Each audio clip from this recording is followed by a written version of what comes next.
يبدو أن حضرة أمير المؤمنين قد وصل إلى الاستديوهات بفضل الله. وعليكم السلام ورحمة الله. Are we ready in time? Yes, sir. You heard me when I was talking to them? Yes. Assalamu alaikum. Please be seated. Assalamu alaikum.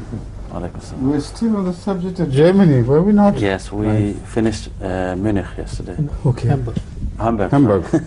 Almost finished Hamburg, huh? Okay.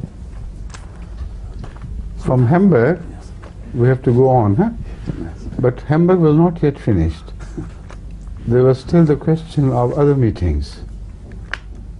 They were so hard pressed for time that they had to invite a few different groups speaking different languages, which just did not solve the purpose. So did not solve the problem, because they had invited Arabs, the French speaking, or the Arab speaking people, the French speaking people, and Turkish speaking people. Right. How do you know? You saw the TV. That's right, yes. And also I think they made arrangement for Persian, but not arrangement for the questions in Persian, but only for the translation into Persian. But the people who arrived there belonged to more than just these classes. For instance, there was a strong group of English-speaking Africans who insisted that they should be given a right. And also I think one more language, Urdu, was also introduced there, because there was one Afghani who knew Urdu better than English or German. So he wanted to speak in Urdu.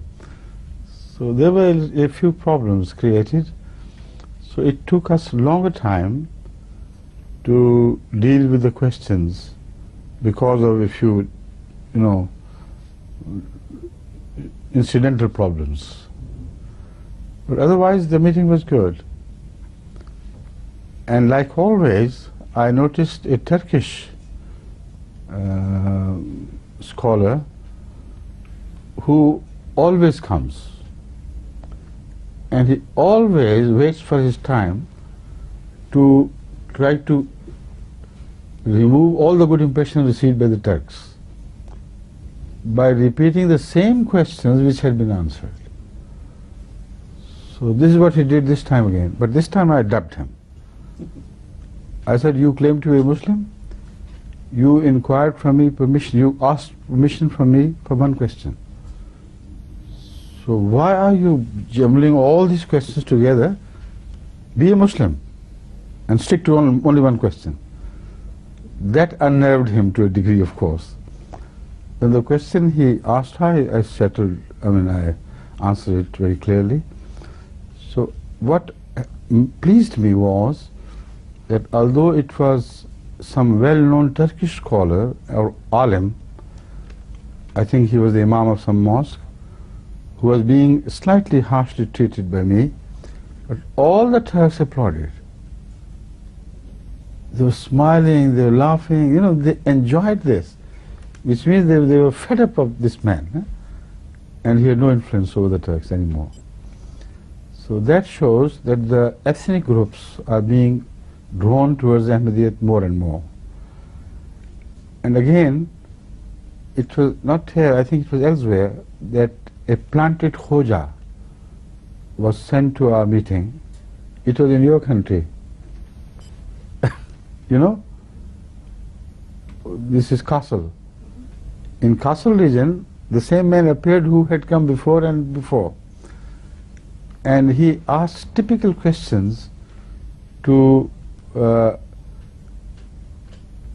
doubt the seed, to sow the seed of doubt in the minds of people regarding the integrity of Jamaat Ahmadiyya and the role it has to play in Islam.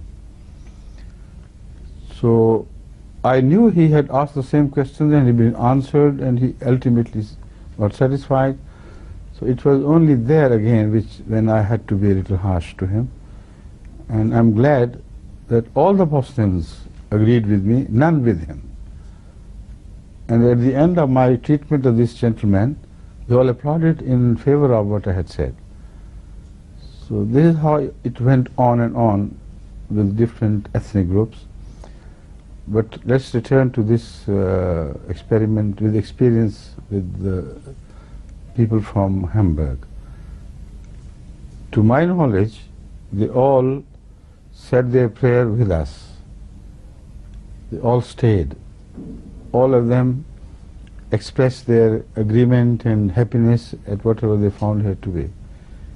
Most of them, in fact, had only one complaint to make, but the time was not enough. They wanted to sit on and on, that is the complaint which they made.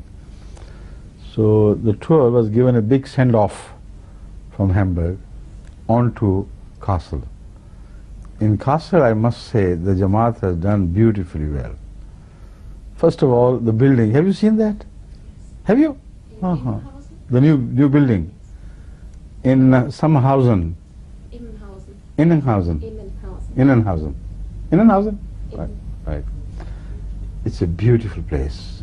Huge complex with large open spaces and excellent three-storied arrangements for offices as well as for the house of the Murabbi and for the guests as well. So plenty of area for us with the grace of Allah. But the mosque got filled to the brim in the very first session we had there. So they need some more, in fact, later on. But that was a good place, and the Jamaat had worked so hard in improving the quality of that place that the owners were amazed. Previously, the same owner had required 17 million for this place. 1700,000. 1700,000 for this place, or was it more? 21 or 17? Let's call it 17 to be on the safe side. I said no. Tell him to give it to anybody he likes. So he couldn't sell it for that price, but he committed the mistake for himself, and that mistake was in fact a welcome mistake on our part, because he gave it to the government for keeping some different ethnic immigrant groups. And among them was such rowdy people, so boisterous in their character, smugglers of drugs and indulging in everything wrong, that the whole area was fed up. And the owner had the house next door to this building. So he was so shocked at his experience with them that when the contract was ended, he immediately, after the same building, to the Jamaat, saying that I can only charge you 700,000 for that, instead of 1700,000. On his first demand, he would not budge. He said, not a penny less. But he himself said 7. I said, accept it immediately. No further bargaining. So the whole building is a beautiful big place with so much material, but I must express my gratitude to the Jamaat, old and young all alike, that they had worked so hard on improving the quality of this building in the area, that not only the owner of this place, but also all the neighbors from around came to congratulate us. While previously their impression of the foreigners had been embittered by what they saw of these people settling there. But when they saw us, they watched us from distance, doing things. And when we gathered here and everything was so peaceful, around 1,000 people got together and no noise, everything was orderly and fine. So they all rushed to our center, expressing their gratitude and happiness. Said, long live Jamaat Ahmadiyya here, and we are happy. See? So this is I think which goes to the credit of the Jamaat there, which with the grace of Allah is improving her quality continuously, so that the impression they create is not only on all the common people, but also on all the big people around. So they have all now fully supported the cause of Ahmadiyya Jamaat in everything. They ask us, what we can do for you? Tell us. Have it done, that sort of thing. So in Kassel we had very good time. First of all, the mulaqat, of course, then various sessions and question and answer sessions. Then from there we had to go to one particular place where the mayor because of his previous arrangements, could not make it for the meeting. So he, along with his, he had first decided to have his elders from the city with him. But then he said, not the elders, but I'll have only some important people of the area who do not know much about Islam but who are very influential and big people. So he invited them to meet me, and he began his questions himself first by inquiring for me about this and that. And then these specialists on different subjects, one of them was a specialist on agriculture, and one other I think was a specialist on environmental things, pollution, etc. and so on.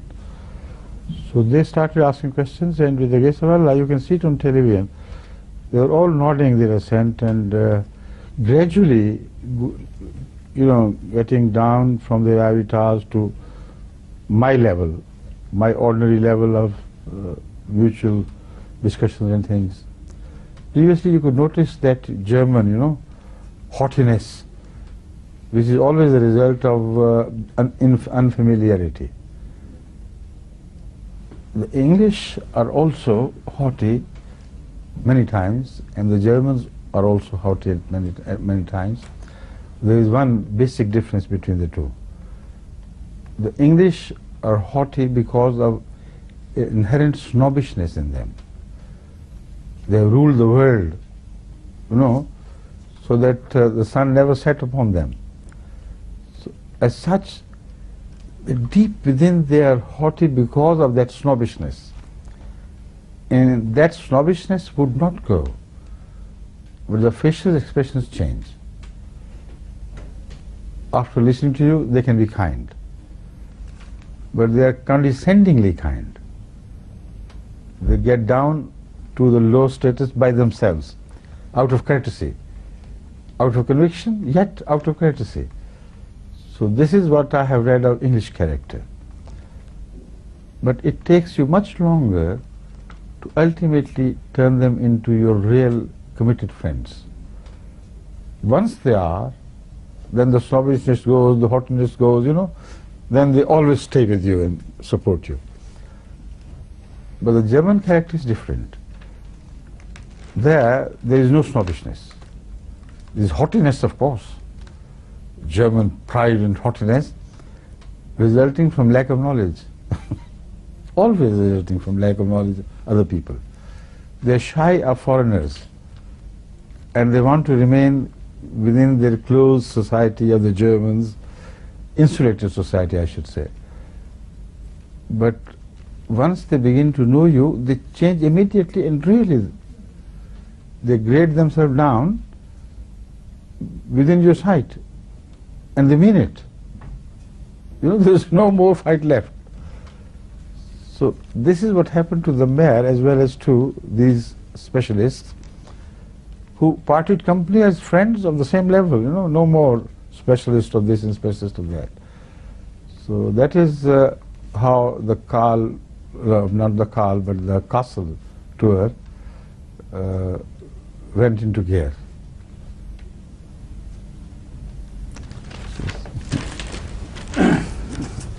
واصل حضرة أمير المؤمنين حديثه عن آخر رحلة تفقدية قام بها حضرته في ألمانيا، ووصلنا في حديث البارحة إلى منتصف رحلته أو تفاصيل رحلة حضرته بالتحديد إلى مدينة هامبورغ. يقول حضرته: لازلنا نواصل الحديث حول هذه الرحلة مدينة هامبورغ، إذ استدعى منظمو الاحتفال هناك أو الاجتماع منظمو الجماعة هنالك ضيوف من مختلف الشعوب، فكان منهم من يتكلم اللغة العربية، ومنهم من يتكلم اللغة الفرنسية من أفارقة وغيرهم، ومن يتكلم اللغات التركية والفارسية وغيرها.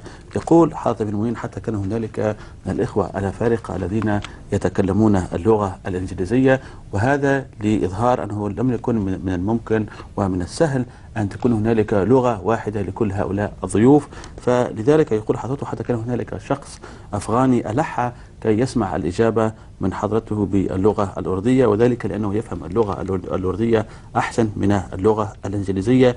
فكان هنالك نوع من خليط لغات هؤلاء الضيوف الذين حضروا، كانوا في الحقيقة يمثلون خليط كبير جدا من هذه اللغات العالمية. يقول حضرته: لاحظت أنه كان هنالك من بين الحاضرين كان هنالك عالم تركي لا يتخلف عن هذه الندوات العلمية، أي مجالس الأسئلة والأجوبة. أي كلما يزور حضرة أمير المؤمنين ألمانيا وبالتحديد هذه المدينة دائما يجد هذا العالم التركي، ودائما يحاول هذا العالم أن يشوه الصورة، أي صورة الجماعة وصورة الإسلام التي تعرضها الجماعة الإسلامية الأحمدية. فدائما بعد إجابات حضرة أمير المؤمنين يقف هذا الشخص في دوره ودائما بأدب، ولكن يقدم ويعرض هذه الأسئلة التي يحاول من خلالها تشويه الصورة السليمة والصحيحة للجماعة.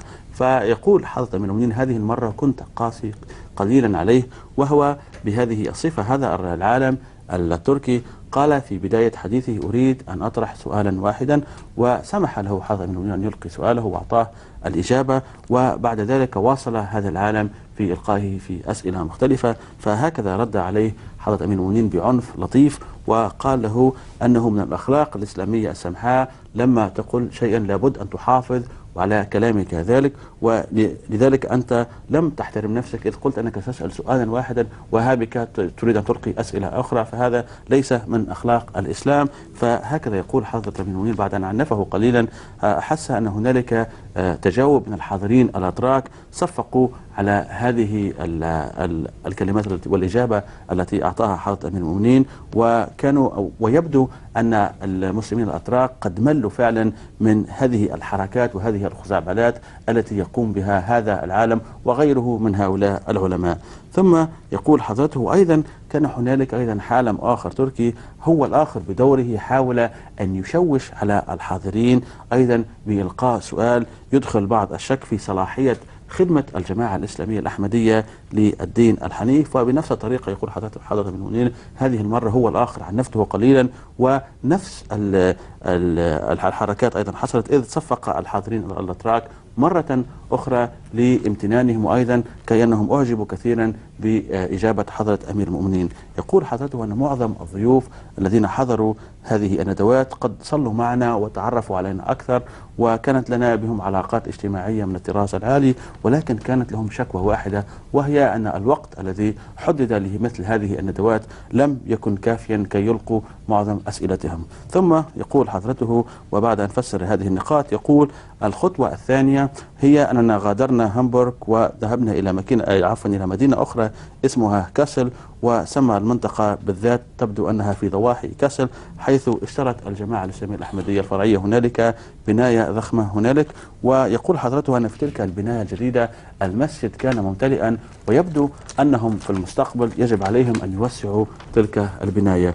ثم لمحة عن هذا المبنى العظيم الذي اشترته الجماعة هناك، وقال منذ البداية صاحب هذا الشخص لما كانت هنالك مفاوضات بينه وبين مسؤولي الجماعة، قد حدد حضرة أمير المؤمنين مبلغ 17,000 يبدو بحسب عملة ألمانيا هنالك لشراء هذا المبنى، ولكن صاحب هذا المبنى لم يوافق مبدئيا على هذا المبنى، يعني على هذا المبلغ الذي حدده حضرة أمير المؤمنين، فأراد أن يفتش عن مصادر أخرى لبيعه، فوجد في آخر مطافه أن الحكومة هنالك أرادت وفعلا قد أجرت هذا المبنى منه، وقد استعملته كملجأ للأجانب ومن ينزحون على ألمانيا. يقول حضرته أن الأهالي هناك الذين يسكنون بجوار هذا المبنى قد أوذوا كثيرا، خصوصا معظم هؤلاء الأجانب كانوا من يهربون المخدرات ومن يقومون بالجرائم المختلفة. لذلك كان هنالك ردة يعني عنف يعني بسيطة في البداية، ولكن قد تحدث هذه المشكلة بعد فترة معينة. وهكذا قد أوذي معظم الجيران من هذه الظروف، خصوصا من تهريب وبيع المخدرات ولا غيرها.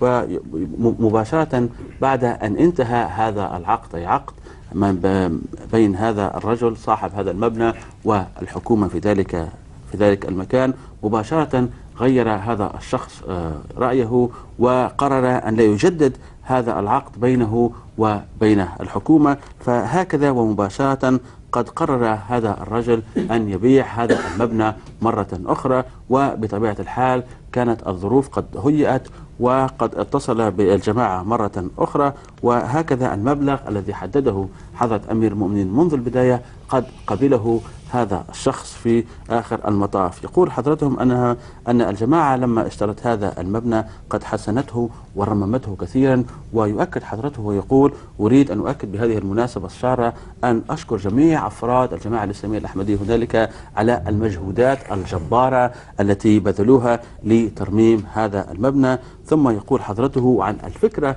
التي كانت لدى الأهالي في تلك المنطقة، أي الناس الألمانيين، كانت لهم فكرة يعني سيئة وصورة مشوهة حول الأجانب في ألمانيا بصفة عامة. وتشوهت هذه الصورة أكثر وأكثر لما عاينوا هؤلاء الأجانب الذين سكنوا في ذلك المبنى الذي اشترته الجماعة فيما بعد، لكن في أول وهلة قد أجرته الحكومة الألمانية لأولئك اللاجئين. فتلك الصورة قد تشوهت أكثر في البداية لما أجر ذلك المبنى عن طريق الحكومة للاجئين. فهكذا هذه الصورة المشوهة وشوهت أكثر قد حسنتها الجماعة الإسلامية الأحمدية أو الطابع الإسلامي الأحمدي لما اشترت الجماعة ذلك المبنى ورمم. وأصبح الأهالي لما يعني شاهدوا بأم أعينهم أن الظروف الاجتماعية قد تغيرت، وليس هنالك مهربون مخدرات وغير ذلك، بل هنالك أناس جادون يريدون خدمة الإنسانية بصفة عامة. يقول حضرته: رأينا أن هنالك استجواب لا بأس به من الأهالي،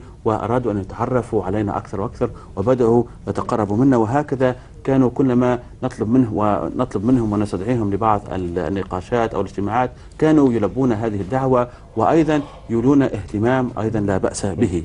يقول حضرته أنهم يعني زيادة على اهتمامهم قد بعد أن يتعرفوا وعلى الجماعة بصورة أحسن، دائما نرى فيهم أيضا أنهم يمدون يد المساعدة ويقولون أننا هنا تحت الخدمة، إذا أردتم منا أي مساعدة فنحن تحت الخدمة. يقول حضرته: انظروا إلى تلك الصورة المشوهة، كيف أن الطابع الإسلامي الأحمدي قد غيرها تماما.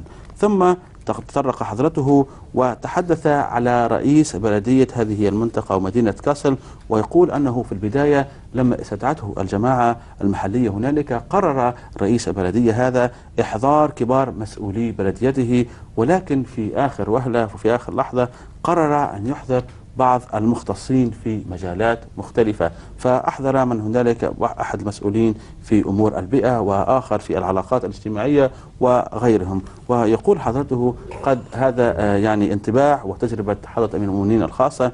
يقول: أنني في الماضي كنت أحس أن الألمان فيهم نوع من الخشونة ومن الحرارة في طابعهم وفي شخصيتهم، وأيضا فيهم نوع من التكبر. يقول حضرتهم: الإنجليز هم الآخرون فيهم نوع إلى من هذه الخشونة والتكبر، لأنهم لا زالوا يعتقدون أنهم غزاة العالم ومملكتهم لا تغيب عليها الشمس، ولكن الألمان هم فيهم نوع من هذه الخشونة والحرارة، ولكن تختلف قليلا. فالإنجليز يسهل علينا تكسير عقدتهم هذه، ولكن بالنسبة للألمان يقول حضرتك لأن فيهم خجل من الأجانب وليس فيهم حب التعرف على الطرف الآخر، لذلك لابد أن نغير التكتيك قليلا لكسر عقدتهم. ثم يقول حضرتهم أن هؤلاء الألمان فيهم ميزة جيدة ويجب علينا أن نذكرها، وهي أنهم لما يتعرفون على شخص على شخص ما وعلى معتقداته يتغيرون ويلينون أكثر وأكثر، وتتبدل الصورة بأحسن سرعة.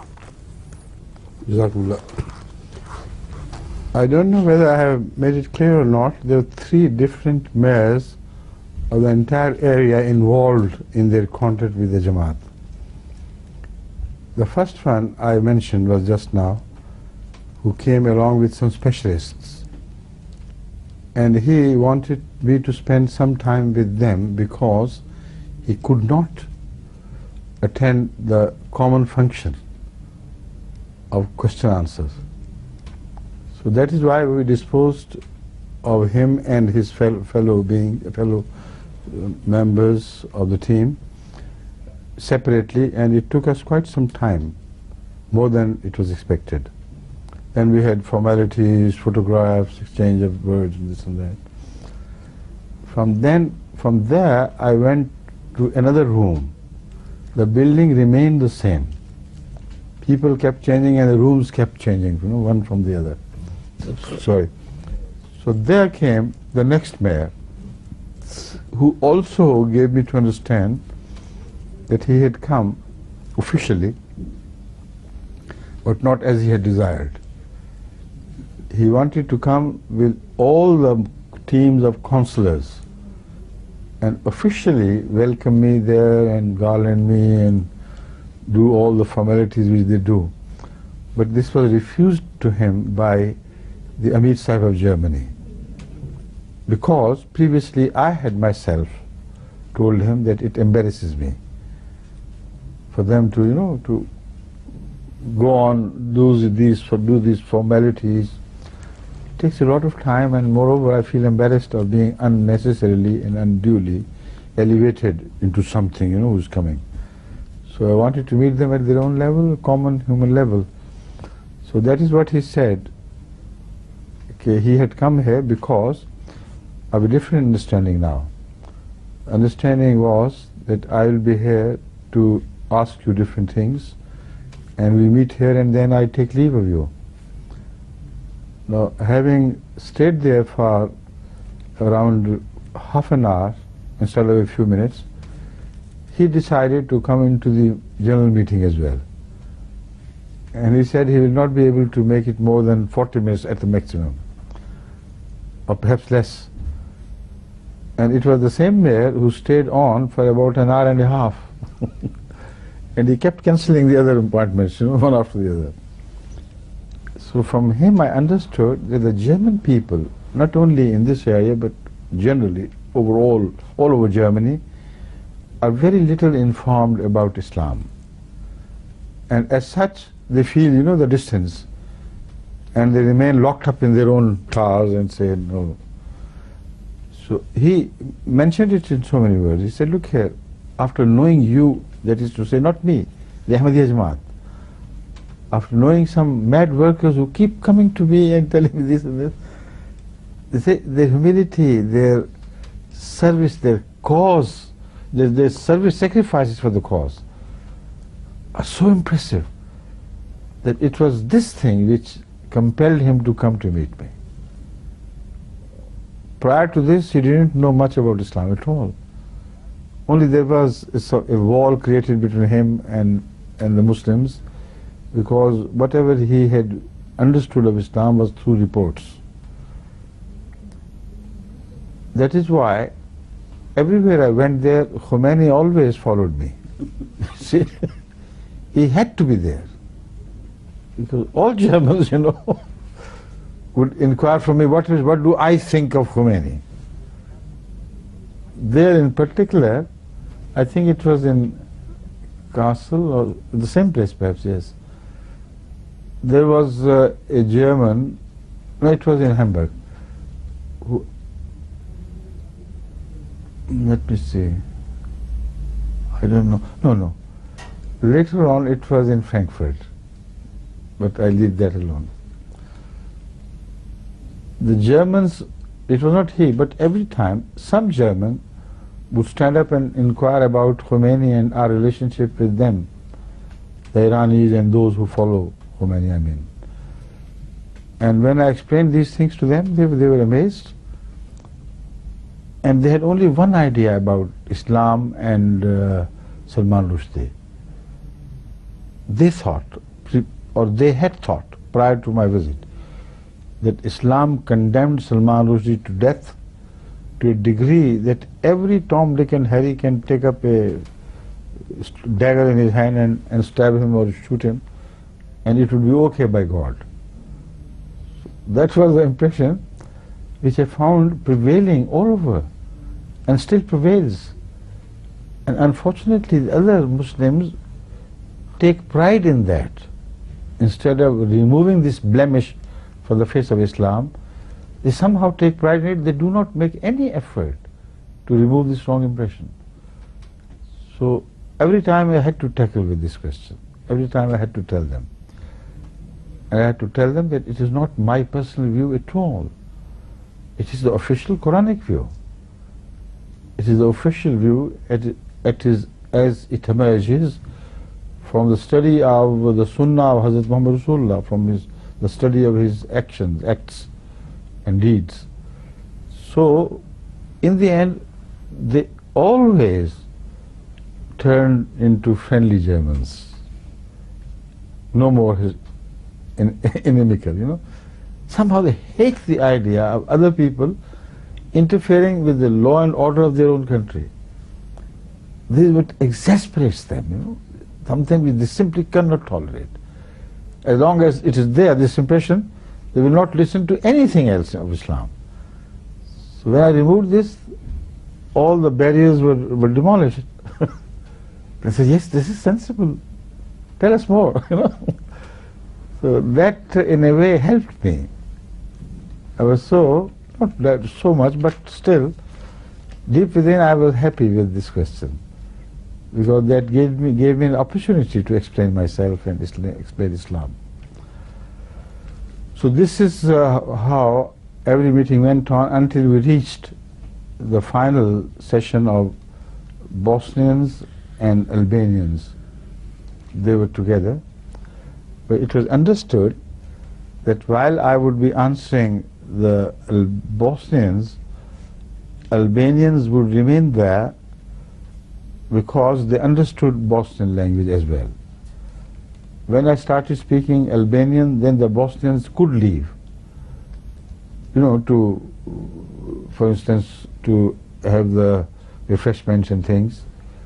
And moreover, I noticed that there were so many Bosnians who were so addicted to smoking.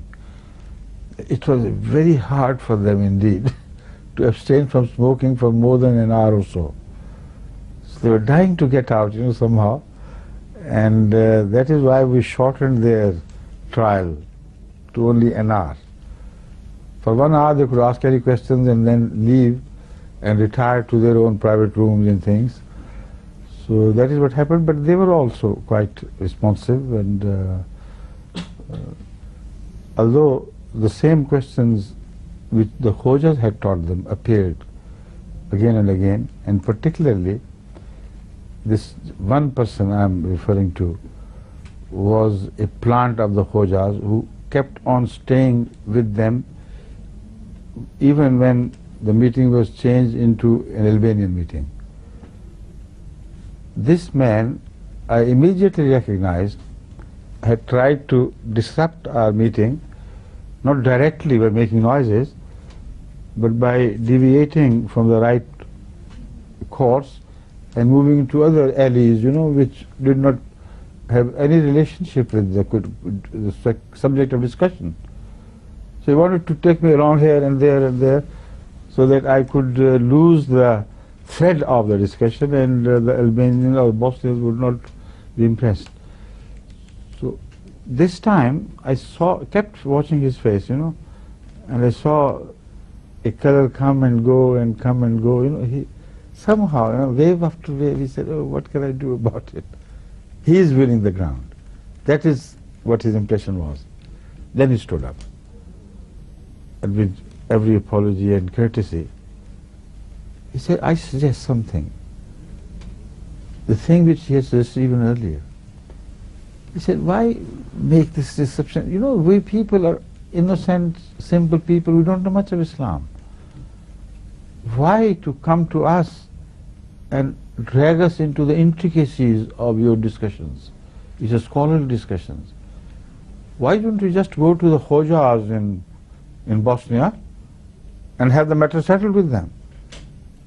And once it is settled with them, then we all follow you. You see, very clever and cunning way of saying things. I don't want to repeat all the answer I gave, because it's all recorded and I think it's being played back now. But by the end, you know, I had to be a bit stiff with him. I said, look here, you are doing it every time. And this is my answer. I invite all your Khojas, send the message to them. Come to MTA and we'll settle the issue once and for all. I'll give them any time, at as much time as they like, to object against Ahmadiyya, to answer my queries and so on, and then I'll do it and we'll sit there until the issue is decided. I said, this is the invitation I have been extending to them throughout my contact with people like you. Never once has anybody returned with a positive answer. And they always disappear. So what sort of Khojas do you have? Why do they run away from light? They had to be darkness. If they were light, then like I am appearing before you, I don't care a fig for what you hold and what your beliefs are. I know I'll be conqueror. I'll win, I mean. And why are your Khoja running away? Why do they send their agents to these meetings? Why don't they come themselves? So this and that, so many things, in fact, I said in response, with the result that he had to change his attitude. I was amazed. From then on, it was a very much subdued agent, you know, instead of the same, you know, overconfident, coquettish agent. He practically nodded and didn't speak after that. But other Bosnians, other Albanians who were there, they started discussing their own problems and Ahmadiyya, the relation to the problems. And I was amazed to notice that although we had done very little for the cause of Albanians, they were so happy with Ahmadiyya. It's amazing. On Bosnians, we had spent so much of Jamaat's financial sacrifices, which run into millions. But we don't, make a show of it, of course, because it's done for the sake of God. But the comparison which I am making between the Bosnians and the Albanians is this, which is very sharp comparison. They happily accept the aid and other efforts of the Jamaat to highlight the problem for the sake, and bring it to the notice of the rest of the world, like America, Japan, etc., etc. All over the world, and I told them so, all over the world, it were Ahmadis and Ahmadis alone who took up the cudgel for the Bosnian cause. Where were the Saudis? Where were the Kuwaitis? Where were the Pakistanis? Why did they not do it? It were Ahmadis and Ahmadis alone who fought for their cause and still are fighting, and yet also spending so much. And we don't want even thank you in return. We want the cause of the poor be served, that is all. But the response which we receive from the Albanians, for whom we have done nothing, practically nothing, except for an odd case here and there which comes for very special treatment, the Albanians have not received any benefits from Jamaat's World Organization to improve their lot in Albania or in Kosovo. But look at them. They were in love with Ahmadiyya. They loved the idea of Ahmadiyya rising in the world and winning back all the lost territories to Christianity and other people. And you could see in them, every time I answered a Bosnian or anybody successfully, they were the loudest in their applause. They said, yes, well done. And the very little I did there was to make a promise that we'll go into your question and see what can be done. And even at that they were so happy. And they said to me, look here, we are all Ahmadis. We love Ahmadiyya. And this is what you will find us to be. And later on I was amazed to discover that most of the people from among the Albanians were paying their chandas. Imagine. They're paying their chandas, which they could not have done without total dedication. And among them there was another group which can be generally, entitled Yugoslavians as such, but who belong to the Romani people. They belong to, historically they belong to the Punjabis. And they speak Punjabi even today.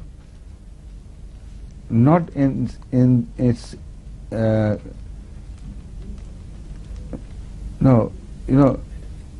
not in the texture of the language, but in the vocabulary of the language. There's so many Punjabi words that I was amazed to see that. And that is why now they feel more familiar with Ahmadiyyat, because Hazrat Masih Maud also came from the Punjab, That sort of association is pulling them strongly to Ahmadiyyat. And of them I have found that they are the strongest in character once they change sides.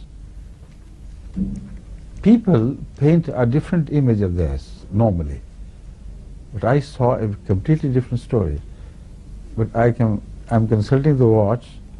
Already I have taken too much time, huh? And now you can start translating. I think we'll have to turn to Germany, at least partially, once again, right? And Asha is very happy with that, right? Good. يقول حضرة أمير المؤمنين أنني أردت أن أخبركم أنه في الحقيقة 3 رؤساء بلديات قد حضروا وأرادوا أن يقابلوا وقابلوا حتما حضرته. ويقول حضرته أن حضر أحدهم أو الأول الذي تحدثنا عنه آنفا، حضر مع بعض الأخصائيين وطلب من حضرة أمير المؤمنين الاجتماع بصفة فردية، وهذا الاجتماع خاص.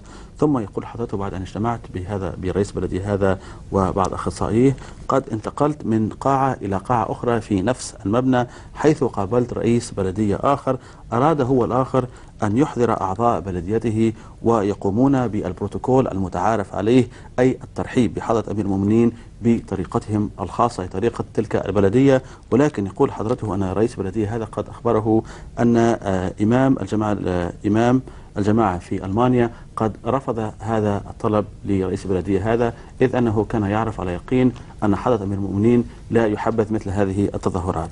ثم يقول حضرته حضر بعد هذا النقاش رئيس البلدية هذا ندوة الأسئلة والأجوبة، وألغى اجتماعاته لبقية ذلك اليوم، وقال وأبدى اهتمامه وقال أنه أصبح فيه حب التعرف على الجماعة أكثر وأكثر، خصوصا بعد أن قابله كثير من المسلمين الأحمديين في البلدية، وحس أنهم فيهم نوع من الجنون بالنسبة لشغل وخدمة الإنسانية. فهذا الطابع وهذا النوع من الأخلاق قد جذبه أكثر وأكثر، وقرر أن يحضر بنفسه ويتعرف عن معتقدات الجماعة من الأصل. يقول حضرته أن فعلا هذا ثم بعد يفشل حضرة من النقطة الهامة بالنسبة للجو، يعني جو الأسئلة هنالك. ويقول كان هنالك سؤال دائما يتابعني في ألمانيا، وهو سؤال حول الخميني، وهذا السؤال الذي كان دائما سلمان رشدي عن خميني. يقول يؤكد حضرته ويصحح أكثر، ويقول هذا السؤال الذي كان يتابع حضرته دائما كان يتعلق بقضية سلمان رشدي وفتوى الإمام الخميني، وهكذا كانوا يسألون عن علاقة الجماعة بمثل هذه الأمور، إذ يظن خصوصا الألمانيين أن الإسلام كدين يسمح بهدر دم سلمان رشدي، ويؤكد ويؤيد هذه الفتوى، والإسلام طبعا كما تعرفون بريء من هذا. يقول حضرة أمير المؤمنين هذا السؤال أصبح كذلك دائما يرددونه هؤلاء الناس، ودائما يتابعني ويطاردني، ولكن يقول أنني أجبت في ضوء القرآن الكريم وسنة الرسول صلى الله عليه وسلم، ولغيت جذور فتوى الخميني. يقول حضرته أنني كنت ألاحظ أن هنالك تغير في ملامح الناس الذين يلقون مثل هذه الأسئلة، ويتغيرون بعد أن يستمعوا إلى إجابة حضرة أمير المؤمنين من أعداء الداء إلى أصدقاء حميمين. يقول حضرته ويبدو أنهم بعد أن يستمعوا إلى إجابات حضرة أمير المؤمنين يطلبون المزيد من التعريف والتوضيح. ثم يتحدث حضرته عن مجموعة أخرى من البوسنيين والألبانيين هم بدورهم قد حضروا بعض هذه الندوات. ويقول حضرته كانت هنالك مشكلة اجتماعية، وهي أن البوسنيين كانوا نوعا ما مدمنين على التدخين، فلذلك ليس بإمكانهم يبقوا في قاعة لأكثر من ساعة، إذ يجب أن يخرجوا ويتركوا تلك القاعة ليدخنوا ثم يرجعوا ثانية. فمنظمي هذه الاجتماعات قد أخذوا هذه النقطة بعين الاعتبار، ولذلك قد خصصوا ساعة للبوسنيين، ثم يخرج هؤلاء البوسنيين ويبقى في الغرفة الألبانيين حيث يجيب حضرته على أسئلتهم. ثم يتحدث حضرته عن أحد الحاضرين ويبدو أنه كان من البوسنيين، ويقول حضرته أنني أحسست أنه كان من غراس وكان مغروسا من العلماء، وهذا الإحساس كان من خلال الأسئلة التي كان يطرحها، وخصوصا هذه الأسئلة التي كانت الغاية منها بالدرجة الأولى هو التشويه على هذا المجلس. ثم يقول حضرته أن هذه الأسئلة كانت دائما تريد أن تخرجنا من موضوع بحثنا ومن موضوع البحث الموضوع الذي يسأل عليه يعني معظم الناس. يقول حضرته لكن في هذه المرة لاحظ حضرة المؤمنين تغير ملامح وألوان هذا الشخص، وبهذه المرة غير أسلوبه وتكتيكه في إلقاء أسئلته. وماذا قال هذه المرة؟ وألقى سؤاله بهذه الطريقة وقال: نحن أناس بسطاء لا نعرف الكثير عن الإسلام، لماذا لا تتناقشوا حول هذه الأمور مع علماء البوسنة، ونحن سنتبع قرار علمائنا علماء البوسنة بعد أن تقنعوهم أو تتفاوضوا معهم. يقول حضرة المؤمنين أنني كنت قاسيا إلى نوع ما في إجابتي إلى هذا الشخص، وأخبرته أننا سنخصص أكبر وقت ممكن عبر الفضائية الإسلامية الأحمدية لهؤلاء علماء البوسنة هؤلاء، وبإمكانهم أن يحضروا لقناتنا ونعطيهم متسعا من الوقت كي يلقوا كل أسئلتهم. ولكن أريد أن أخبرك أننا قد استدعيناهم في الماضي ولكنهم رفضوا ولم يأتوا، فماذا بإمكاننا أن نفعل؟ فها أنا الآن واليوم أجدد هذا النداء مرة أخرى، أجدد هذا الاستدعاء، بإمكانهم أن يحضروا هنا ويلقوا كل اتهاماتهم وسأفندها بفضل الله.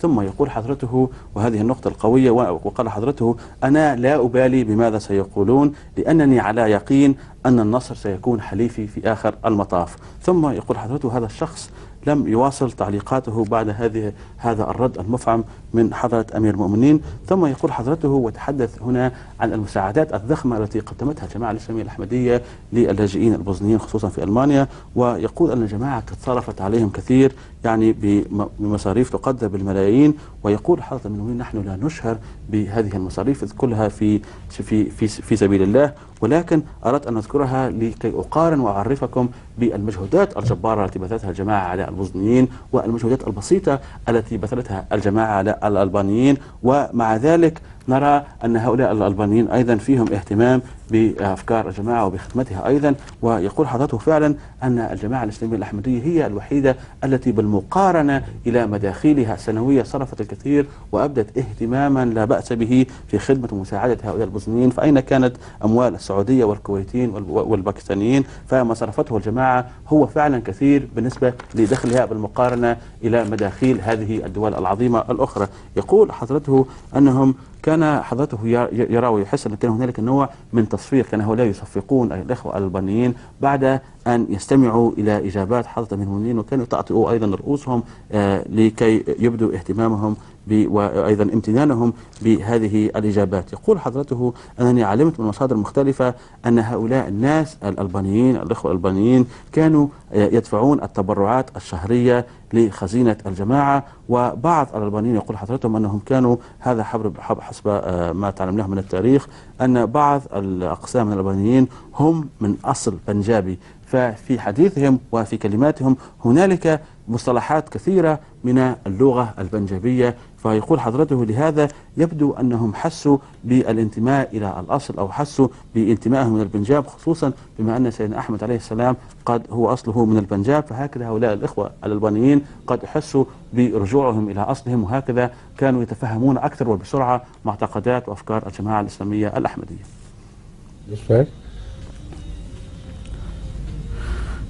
Yes. You know, these, as I said, generally I can give them the title of Romani Yugoslavs, because the word Romani describes them, differentiates them. I was amazed to find that they knew Punjabi, so I started my own experimentation. I said, this is naak, aankh, kaan, muh, hont. Everything was exactly what we say. And then I inquired from them about a young boy. So he didn't know what I was saying. So I tried first my own Punjabi, Nayana, which some of them use for the word, the boy whom they carry in their lap. Very small boy, infant, is called Nayana. But this man didn't understand. So I tried my other Punjabi word, chor. So I said, chor. Oh, yes, chor. He's chor. And I said, this is chori? Yes, this is chori. Chora, chori. So they know Punjabi much better than many Urdu-speaking Punjabis. You see? And they have a sense of belonging to Ahmadiyyat, because of this. So they're very devout, very dedicated, very brave. They say their prayers 5 times a day. They learn the meaning of the prayer. They learn the Quran and other basics of Islam. And they pay their chanda very regularly. And when you speak to them, you have that sense as if they were born Ahmadis, They start crying, give expression to their dedication and so on. And sometimes, shouting and saying, this is it, So all of them are now decided by the government of Germany to return to their homes gradually. So they were worried. Of course they had to be worried. They wanted us to do something for them, which we promised we shall. But as far as Ahmadiyyat goes, they said, we are going to carry it. We are going to spread it along, inshallah. So it was very good to see them with my own eyes and feel their feelings, being transmitted across without even words. يقول حاضر من المؤمنين أن هؤلاء الألبانيين ألقبهم شخصيا باليوغوسلاف الرومان، وذلك لانتمائهم إلى أنهم خليط.